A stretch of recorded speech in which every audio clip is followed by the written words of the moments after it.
Hello everyone, this is Ruchi and welcome back to this channel.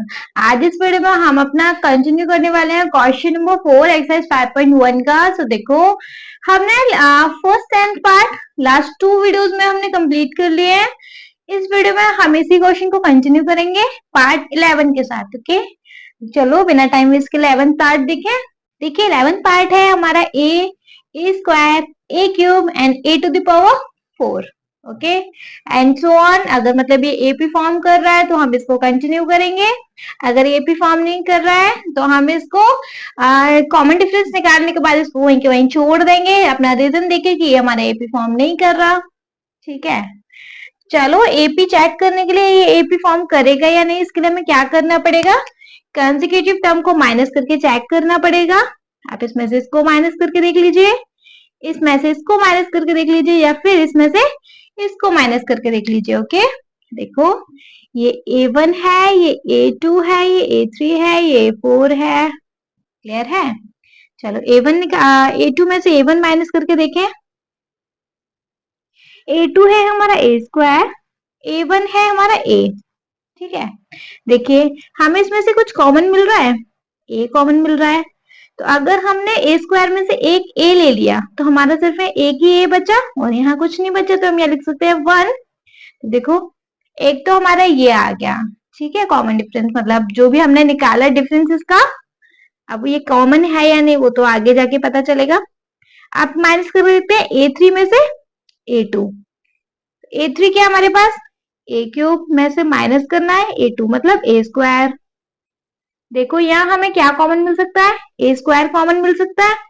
A square अगर हमने यहाँ common लिया है यहाँ में से, इसमें से देखिए 2a चले गए तो एक ही a बचा, तो a माइनस यहाँ से तो दोनों a चले गए तो हम ये लिख सकते हैं 1। अब देखिए डिफरेंस तो ये आ गए, अब ये कॉमन है या नहीं इसको आप डिसाइड करो। क्या लगता है ये दोनों सेम है? नहीं है, तो हम यहाँ लिख सकते हैं no, this is not an AP. अगर हमारा कॉमन डिफरेंस ही सेम नहीं है दैट मीन्स ये एपी नहीं है ना, नॉट एन एपी। क्लियर है? चलो फटाफट से नेक्स्ट पार्ट देख ले। देखिए नेक्स्ट पार्ट है हमारा √2, √8, √18 एंड √13 एंड सो ऑन। अगर ये एपी है तो इसके आगे भी ये सीरीज कंटिन्यू रहेगी, निकालेंगे उसको अगर हमारी एपी है तो। ठीक है, तो चलो सॉल्व करते हैं। अच्छा, जिन लोगों ने अभी तक मेरा चैनल सब्सक्राइब नहीं किया तो वो प्लीज मेरे चैनल फटाफट से सब्सक्राइब कर लें। अगर आप लोगों को ये वीडियो अच्छा लगे, लास्ट में पसंद आए, तो प्लीज इस वीडियो को एक लाइक करें, अपने फ्रेंड्स के लिए जिनको भी ये वीडियो हेल्पफुल होने वाला उनको शेयर करें, और एक प्यारा सा कॉम्प्लीमेंट कॉमेंट। ओके, चलो देखो एपी है या नहीं कैसे चेक करेंगे, अपने कंसेक्यूटिव टर्म को माइनस करके देख के, है ना, माइनस करके देखें तो ये A1, A2, A3 एंड ये A4। ओके, चलो कैसे करेंगे, A2 में से A1 माइनस करके देख लो। A2 है हमारा √8 में से हमें माइनस करना है √2। मैम अब इसको कैसे करें, बहुत सिंपल सा तरीका है, इनको स्प्लिट कर करके इनके फैक्टर्स निकाल लो, मतलब जो कॉमन कॉमन है उनको बाहर रख लो, जो कॉमन नहीं बचने वाला उसको √ में कर लो। देखो अगर हम 8 के फैक्टर्स निकालते हैं तो क्या आता है, 2 4 सा 8, 2 2 सा 4 एंड 2 1 सा 2।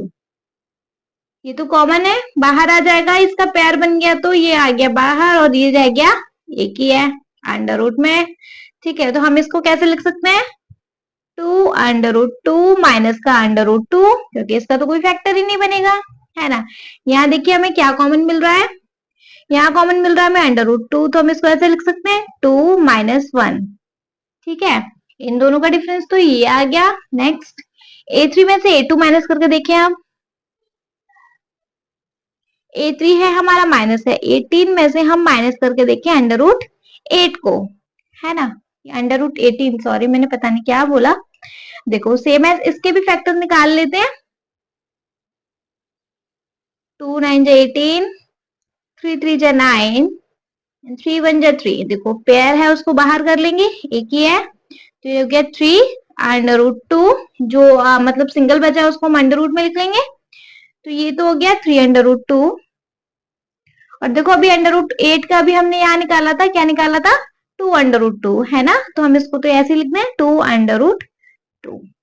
क्या कॉमन ले सकते हैं इसमें से? यहाँ पता नहीं 2 क्यों लिखा, मिस्टेक हो गया। देखो 2 अंडर रूट 2 में से 1 अंडर रूट 2 गया तो क्या बचा? सिर्फ अंडर रूट 2, है ना। सपोज ये 1 अंडर रूट 2 है, अब 2 अंडर रूट 2 में से 2 में से 1 गया, 1 बचा रहा, तो 1 अंडर रूट 2 तो लिखेंगे नहीं, तो दैट मीन्स सिर्फ अंडर रूट 2। पता नहीं क्या किया, सॉरी फॉर दैट। चलो देखो 3 अंडर रूट 2 में से 2 अंडर रूट 2 माइनस करेंगे, क्या ही बचेगा? देखो 3 में से 2 गया तो क्या बचा? 1, तो हम यहाँ 1 अंडर रूट 2 तो लिखेंगे नहीं, तो हमने यहाँ लिख दिया अंडर रूट 2। देखिए हमारे डिफरेंसेस सेम है, मतलब कि हमें कॉमन डिफरेंस मिल चुका है, कॉमन डिफरेंस सेम है, दैट मीन्स क्या कि ये एपी फॉर्म कर रहा है। तो लिख सकते हैं हम यहाँ yes this is an AP. और अगर ये एपी है तो हमें यहाँ लिखना पड़ेगा डी क्या है हमारा? Under root 2। ओके चलो भाई, अब क्या निकालना पड़ेगा? हमारा डी भी मिल गया, तो अब हमें चाहिए नेक्स्ट 3 मोर टर्म्स, मतलब कि A4 तक तो ये है, अब हमें चाहिए A5, A6 एंड A7। तो हम ये निकालेंगे नाउ। नेक्स्ट 3 टर्म्स आर, देखिए हमें A5 निकालना है, A6 निकालना है और A7 निकालना है ना। तो पहला हम इनका रूल ही लिख लें।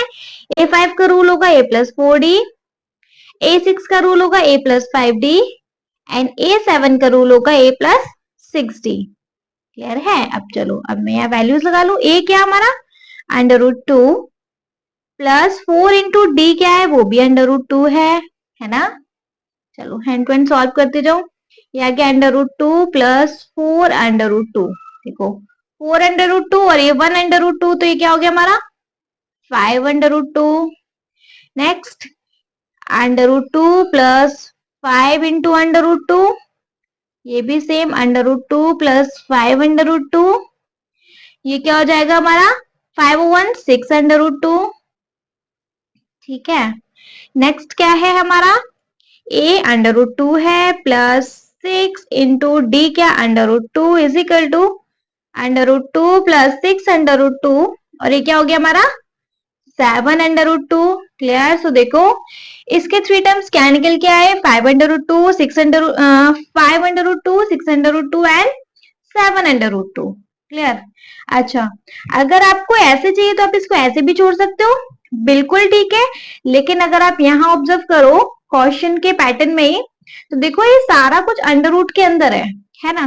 तो हम ये 5 6 7 इनको भी अगर हम अंडर रूट के अंदर ही भेजें, सिर्फ एक अंडर रूट में ही आंसर दें, तो कैसे लिख सकते हैं? देखो ये 5 है, तो हम इसको अगर ऐसे लिखें under root 5 into under under root 5, ऐसे भी तो लिख सकते हैं ना हम इसको। तो हम वही चीज करें, इसको हम अंडर रूट के अंदर भेज दें, 5 इंटू 5 ऐसे लिख दें, और ये तो हमारा अंडर रूट 2 में है ही। तो अगर हम इसको अब सॉल्व करें तो क्या आएगा? 5 5 जो 25, 25 2 जो कितना? 50। तो हम यहाँ लिख सकते हैं अंडर रूट 50। समझ में आया?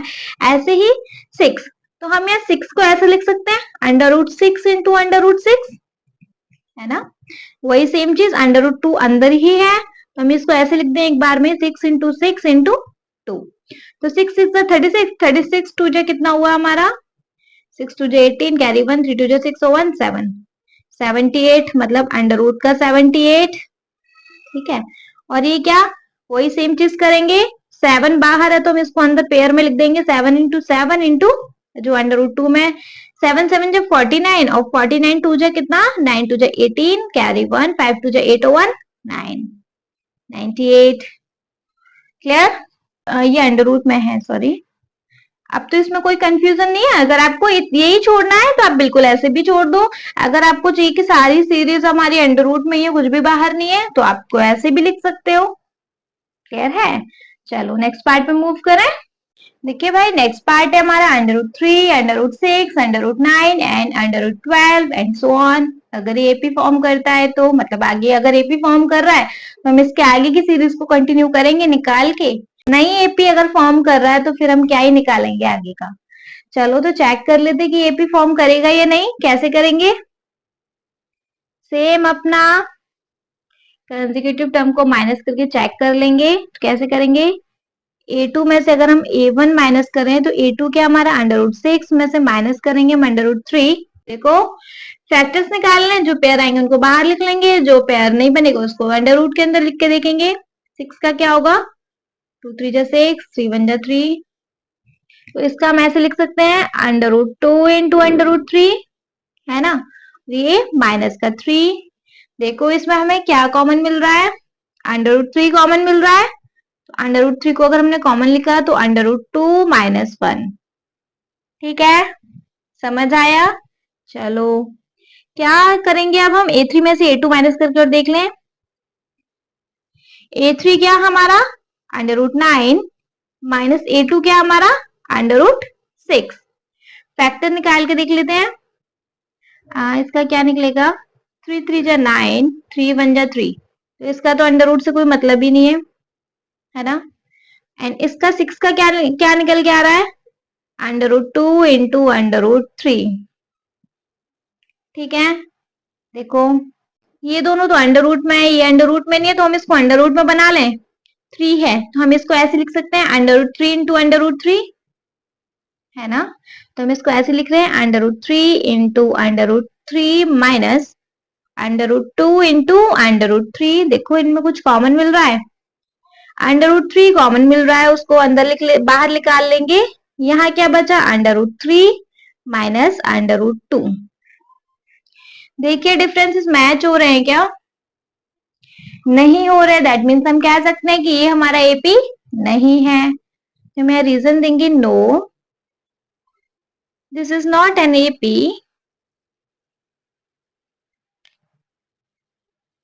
एपी नहीं है तो डी कैसे बताएंगे, छोड़ते हैं इस क्वेश्चन को यही। चलो फटाफट नेक्स्ट पार्ट में मूव करें। देखिए भाई नेक्स्ट पार्ट है हमारा 1 square, 3 square, 5 square, 7 square and so on. चलिए फटाफट से चेक कर लेंगे एपी है या नहीं। कैसे, कंसेक्यूटिव टर्म्स को माइनस करेंगे, उससे पता लग जाएगा। अगर डिफरेंस हमारा सेम है दैट मीन्स है ये एपी, नहीं है तो ये एपी नहीं है। चलो ये A1 है, ये A2 है, ये A3 है, ये A4 है।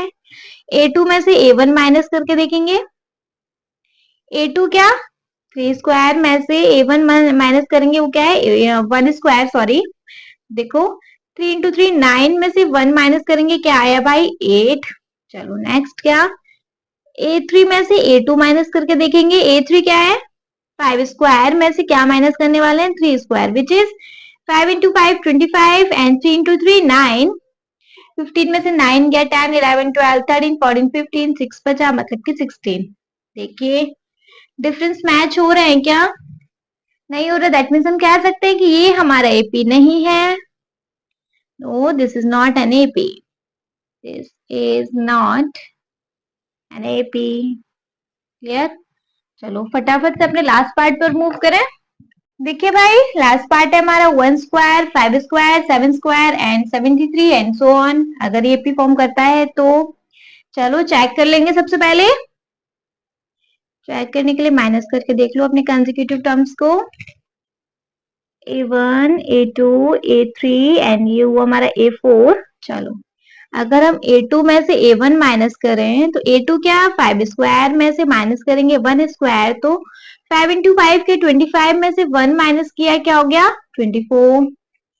चलो A3 में से A2 माइनस करें तो A3 क्या 7 स्क्वायर में से माइनस करेंगे अगर हम 5 स्क्वायर, तो क्या हो जाना है 7 इंटू 7 49 में से 5 स्क्वायर, तो 5 क्या 25।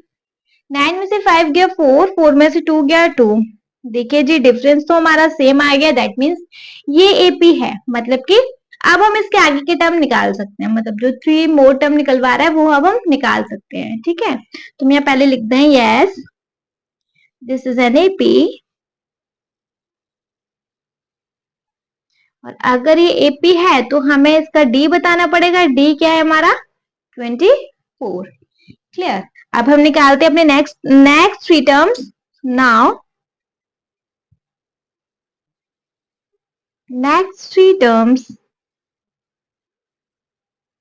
are, नेक्स्ट 3 टर्म्स क्या होने चाहिए भाई A4 तक तो है, तो अब हमें चाहिए A5, A6 एंड A7, है ना। A5 क्या होगा A plus 4D, A6 क्या होगा? A plus 5D। A7 क्या होगा? A plus 6D। वैल्यूज लगाएंगे। A क्या है हमारा? 1 प्लस 4 इंटू डी क्या है? 24। पहले मैं वैल्यूज लगा दूं फिर सॉल्व करती हूँ ना। A क्या? 1 प्लस 5 इंटू डी क्या है? 24। A क्या? 1 प्लस 6 इंटू डी क्या है? 24। आप सॉल्व करते हैं। 1 plus 24 into 4, 4 4 is 16, carry 1, 4, 4 2 is 8 और 1 9, तो ये हो गया हमारा 97. 1 plus 5 4 is 20, carry 2, 5 2 is 10 और 1 12, तो ये हो गया हमारा 121. Next 1 plus 6 4 is 24, carry 2, 6 2 is 12 और 1 14, तो ये हो गया हमारा 145. क्लियर है? तो देखो हमारे नेक्स्ट थ्री टर्म्स क्या निकल के आए? 97, 121 और 145. आई होप समझ में आ गया होगा। इसके साथ हमारा एक्सरसाइज तो खत्म हो गया। नेक्स्ट वीडियो में हम देखेंगे अपना नेक्स्ट एक्सरसाइज। अगर इन पार्ट्स में कोई कंफ्यूजन हो तो प्लीज आप मुझे कमेंट सेक्शन में कमेंट करके पूछ लीजिएगा। कोई कंफ्यूजन नहीं है तो मेरी वीडियो के लिए एक लाइक करेंगे, आप मेरी वीडियो को शेयर करेंगे अपने फ्रेंड्स के साथ। Okay, thank you so much.